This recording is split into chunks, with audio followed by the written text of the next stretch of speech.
Hello and welcome to another wonderful day. It is Thursday and this is Outnumbered, reaching you live and direct from the Federal Capital Territory, Abuja, Nigeria. My name is Ramsey Enoch. And of course, I have Bright and Michael right here, very ready as always to bring you to speed with the headlines for today. Good morning, Bright. Good morning, Michael. All right, straight to the headlines for the day, beginning from the Nigerian Tribune, where I have this one above the header, and it says a court reinstates Shaibu as Edo Deputy Governor. Assembly appeals 6 stay of execution. Details read on page 3. Just one rider to that story. Omobayo remain Deputy Governor. Edo government says the problem between court, all right, and government. Remember what happened in Kano, the emirship Tozo, when the court say, well, Adobayro, Sanusi, the Tozo should be over. And of course, the judgment was passed. But then the government came up to say, well, whether you like it or not, Sanusi is our emir. But then same thing is happening here. Despite the court reinstating Shaibu, Omobayo remains deputy governor. Edo government is the one saying that. Then this one says labor demands for new national minimum wage justify. PDP governors are the ones saying this. Details read on page 8. I told something before we came up. I said a lot of controversy. PDP is speaking. Sometimes they speak and make statements that actually make sense. But some people will think it is because they are opposition. Looking at the reality of things, some of the statements are actually very justifiable. But then, 2 riders to that story, back Fubara on river crisis. The second one says one on local government autonomy implementation. Then the big story is where I'm going to straight up. It says days after criticizing Tinubu, Senate sacks Ndume as chief whip. Details read on page 3. I will just take the riders to that story quickly. Replaces him with Munguno. APC says Ndume free to resign from party. Then Akpabio reshuffle Senate committee, moves him from appropriation committee deputy chairman to tourism committee chairman. I don't know, but then I think something is fishy. Committee where nothing is happening. Trying to make him irrelevant. Yeah, but okay, well, we'll talk about that. Yeah. We'll talk about it. Just keep your fingers crossed. Don't go anywhere. Stay on the show. We'll talk about that much later. Let's move to the next paper. Bright, which of the papers do we have? Thank you, Ramsey. With me today, I have the Punch newspapers. One of the first story here is Tinubu extra 6 trillion naira as 2024 budget hits 34.9 trillion. Federal government gets over 751 $1 million World Bank loan. The third story here is PDP governors ask federal government to fast-track minimum wage talks. PDP governors ask federal government to fast-track minimum wage talks. The big story on the Punch newspaper today is IOC still causing crude supply crisis. Dangote refinery cries out. We have 2 riders to this story. One says IOC is referring us to international trading arms for crude purchase. IOC referring us to international trading arms for crude purchase, says Dangote refinery. The other rider to this story is that firms still pushing for dollar payment, says CORN. That's floors middlemen for hijacking supply. That's because I heard the Dangote crying out that the IOCs are still selling crude over the market price. The truth is that they just want to frustrate Dangote refinery, and that's what is happening. Very conspicuous. The president shouldn't keep quiet.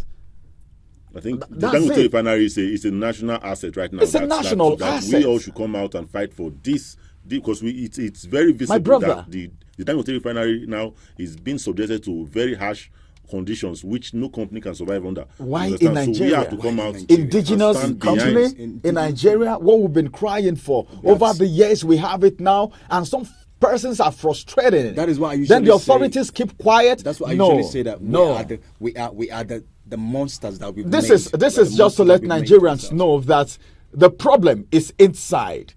That insect eating the crop is inside the crop. All right, so something needs to be done. This is very, very, very bad. Yeah, the last news for this paper I have here is not tops applicant list as federal government disburses student loan. Not tops applicant student list as federal government disburses student loan. Now, that's all I have for the Punch newspaper. Over to you, Michael. Thank you, Bright. We move straight to the New Telegraph today.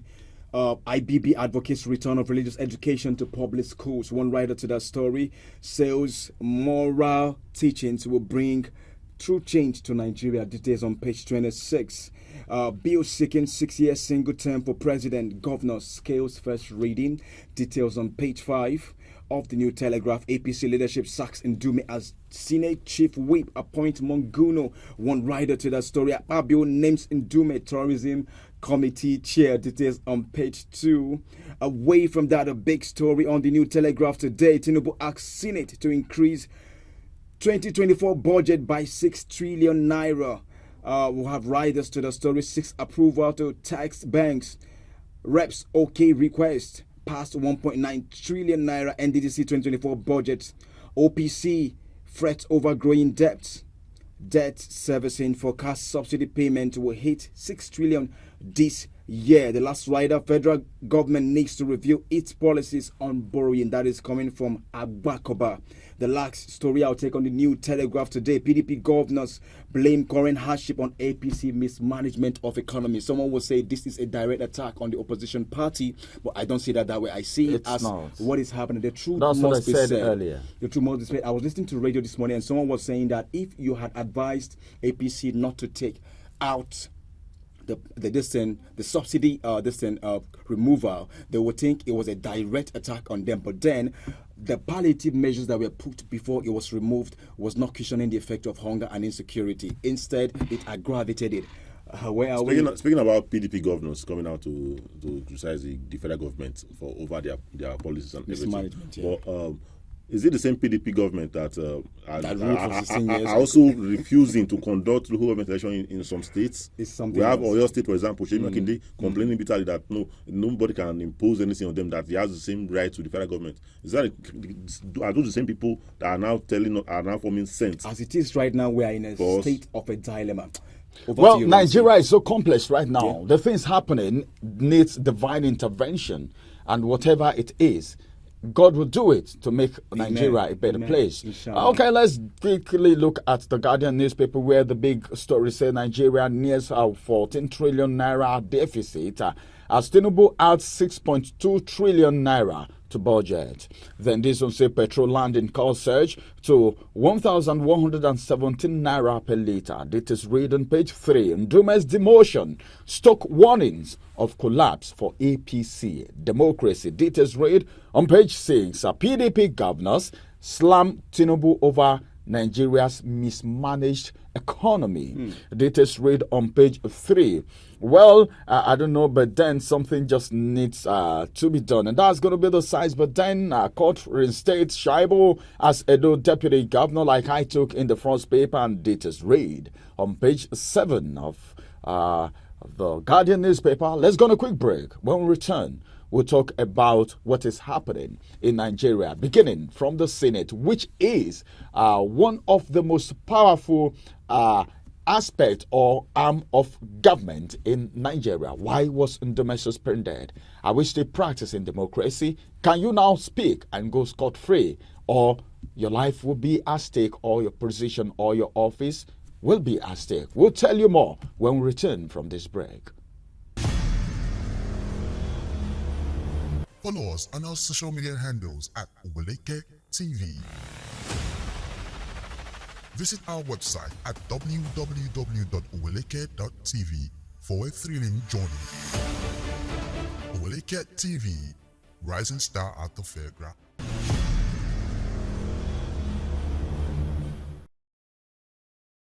Action, action. Do you know why I said that? Something needs to be done in this country. And what is that action? Enough of talking all the time without action. Welcome back from that break. It is still Outnumbered. The crew are right here. And of course, you need to see what just happened behind closed door before we came on live. My brother, my sister, fellow Nigerians, let me speak like someone who is addressing the country. What's happening? Ndume's suspension is what we want to look at right now because he criticized the government. They called it criticism. But some other persons with another coming from another school of thought said what he said is not totally out of place. When he said he couldn't assess the president and presidency came up to say, well, the president must not be accessible to all. The next thing we're hearing today is that he's been suspended. Not suspension, he's been demoted. All right? Chief Whip, demoted, and now even stripped of the committee. All right? Taking him to where is actually not very, very befitting for his kind of person. I want us to understand just two things now. The pedigree of Ndume in the party and the statement that came, all right, after his demotion, that if he wants, he can actually leave the party. Can we say there is a crisis looming or something is about to happen in APC if there is no instant intervention? And on the other hand, can we say the Senate president is overstepping his boundary, or the powers that be have actually instructed him to do what he's doing right now? Because this is APC versus APC. Over to you, Michael. Alain Ndume, from his pedigree, like you spoke, he was elected into the upper chamber in 2011, and then he, through PDP, he came in as a PDP member. He defected in 2013 to the ruling All Progressive Congress, and then remember that they then led Bukola Saraki Senate, appointed him Senate leader, but then in 2017, but he was also sacked in 2017. 2013 he was appointed. 2017 he was sacked. So this is not the first time he's been stripped of his position. He's been stripped 2017 by Bukola Saraki led. Now when Abio looked at the letter that was presented to the Senate by APC chairman Abdullahi Ganduje on cases of utterances that are indicting to the federal government and putting the federal government on a bad slate in the front of the international community. That's to say. And then APC caucus met. Remember, when he was sacked in 2017, that was influenced by the then APC caucus. They influenced his sack in 2017, and they are still the one that have sacked him also in 2024. So if he made a statement to journalists last week that the president is caged in the villa and that he's paying deaf ears to the plights of the well-meaning Nigerians, not just him. That is why he doesn't know that Nigerians are going through hunger. And APC is coming out to say that is outrightly indicting the president. But let me ask you a question. Is that statement true or not? If Nigerians are going through hunger right now, so there is, in every statement, there's always an iota of truth. No matter how you're trying to paint white black, white remains white, it is conspicuous to every citizenry that we are going through hunger. Of course, that's what it is now. In fact, for we to have looming food protests, it means we're all going through hunger. Every victim on Harry is coming for the same thing. So his statement was not far from the truth. Now, if the APC chairman, Abdullahi Ganduje, says he has to be stripped because of that statement that indicts the president, did the president approve it? That's what I want to know. Was the president aware of what the Senate has That's taken? the question, because now, this is APC. No, absolutely, because before it was APC caucus that took him out. Now it's the APC, and it's been in APC since 2013. That's how many years now? So about 11 it's years. More like a stakeholder in APC. Absolutely. Right now. All right, hold your thought for a minute. Let me get to Bright as it is right now. Bright, let me ask you this question, because this has to do with the All Progressive Congress, the ruling party, and this also have to do with the president of the Federal Republic of Nigeria, the Senate president, a stakeholder in APC called Ali Ndume, who has been in the party for a very long time. Then this also has something to do. It has something to do with the chairman, okay, of APC, talking about Abdullahi Ganduje. All right, looking at what Ganduje is facing and looking at everything that is happening, can you say there is a disarray in APC, or you want to say, well, what is happening, it's normal? All right, looking at this case from the beginning of this whole story, if we're going to be telling ourselves the truth, we all know that I think last week when he came out to make these statements in the person of, what's his name? the president, Ndume. Ali Ndume came out to make this outrageous remarks about the presidency, that the president is being caged in Aso Rock, that is not, they are not allowing him meet people that want to tell him the truth about the country. Actually, that was a very wrong statement to make by Ali Ndume, because the president is not obliged to see you as a senator. The president was only obliged to meet his appointees and not the senators. The president is obliged to meet the Senate president, which is a representative in the Senate. You understand? Not obliged to meet the senator. He can meet the senators when it's chanced.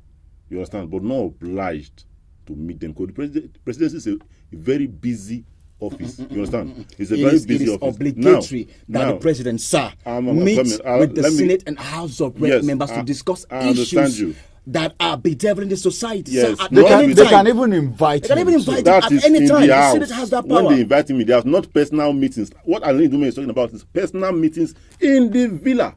You understand? The president has never been invited to the house that he has declined their invite. No. That's what I'm saying. Have you not seen people? He's asking now for personal privileges in the villa, which he is not obligated to get. It is not his right. You understand? It is when the president feels that, oh, I have something. Okay, we have something to discuss. I have something to tell you about. I need your one or two on this topic. Okay. So hold your thought for a minute. Hold your thought for a minute. Let me ask a question. You said the president can call any of the senators to talk with the president, but the senator cannot talk to the president. Exactly. Wow. Okay. Now, Nigerians let me give you that's opinion. But I feel in a democratic setting, the president. You are not allowing me to land. Okay, land. The president has ministers. He has appointees. He has essays. There are positions that cover all aspects of this country. Apart from presidency, which is next there are agencies, the Senate. There are appointees for all agencies in this country. Meaning the senator should speak to the appointee. The president. Then they talk to the president. No, this is how it works. The president has agencies that are answerable to him. You understand? Okay. There are ministries and agencies. There are MDAs, all answerable to the president. The Senate can start going to agencies. So those MDAs are the ones that the president are obligated to always pay attention to and always respond to. And not the senators. The senator does not have the right. A senator does not have the right to see the president. A senator does not have to go and see the president on personal grounds. It is not going there now as the Senate. Okay, what's the definition of personal ground? What Ali Ndume was complaining about was access to the president on personal grounds. Like, Ali Ndume said it was on a personal ground. Yes, but what he said, he was. Listen, hold your thought for a minute. The needs of Nigeria Nigerians are going through hunger. Hold your thought for a minute. That Michael, he's not in a place to go to the to the villa to discuss those plights. It's supposed to be done by the Senate president. Let's don't make the show rowdy. Let's calm down. Let's don't make the whole thing rowdy. I'm asking question here. What I'm asking is, it means the senators doesn't have the right to discuss with the They have a leader. When a group of people that have a leader, when you want to send a message, it's not supposed to go through your leader. You have a but the president. You said the president can call. But the president can call any. If he chooses to, as he pleases. If he chooses to. But he's not obligated to. You are getting my point now. I wouldn't agree with you that Ndume was going to see him. He's only obligated to the Senate based on what was hold on. Have access to the don't make it rowdy. Don't make it rowdy. Busy office. Don't make it rowdy. You're not. Don't talk like you're quarreling. You're on set. We have You're on set. You're on set. We're not talking about party affiliation. The way you're talking, don't make it feel like APC has sent you on the show to talk in their stead. Okay, in their stead. So the question I'm just trying to ask this question for clarification, because Ndume, hold your thought for a minute. We're rounding up already. Time is not on our side right now, because what Ndume said, according to what he said people who want to tell the president the truth are not allowed to see him, which is not totally accepted. Then for you to say he wanted to go and see him on a personal ground, when he said what he actually wanted to see him for was because Nigerians are going through hunger. I think this has to do with Nigerians. He is representing the people of his Borno. Borno State. which is Borno. Okay, he's a senator representing Borno State. If not because he was elected by the people, I think they would have even stripped him of his Senate position. Of but course. then he was duly Demoted, elected. yeah. That's why they only demoted Only him demoted in the him, House. yeah. So going to tell the president about what is happening to his own people or Nigerians, I don't think it is all that personal. We have three Because that is arms of what he government. told us. That We is have what the he told judiciary. us. He We actually have wanted to go legislatures, and discuss and we with have the executive, the president. judiciary, That and particular legislature statement is wrong. have their own Do you know rules. why? In 13 July 2021, Muhammad Buhari had a meeting with senators in his villa. Check your records. With what? Senators. Did he have a meeting with one senator? Ali Ndume is You are a indicting senator. yourself with your statement. Ali- You said he had a meeting with senators. Ali Ndume Ali is Ndume complaining that is one he of does them. not have access, Oh my personal access. Oh my Do you understand All what I'm right. saying? Well, time is not on our side. Time is of essence, and we need to maximize time. Right now, this is going to be the size of the big story on Outnumbered today. Well, just get on the comment section and drop your own comment. What do you feel about the demotion of Ali Ndume, because he made a statement that he was not allowed to see the president and that the presidency is quiet concerning the plight of Nigerians and that the hunger is so much in the land? Well, just let us know what you think about that. Thank you, Bright. Thank you, Michael. Thank you. We'll come on your way again, and that's going to be same time, same station. That's going to be tomorrow, yeah? Tomorrow is Friday, the TGF edition. I love Friday. I love Friday too. Everyone loves Friday, even though we don't have weekends as journalists. Bye-bye for now. Have a wonderful day. My name is Ramsey Enoch.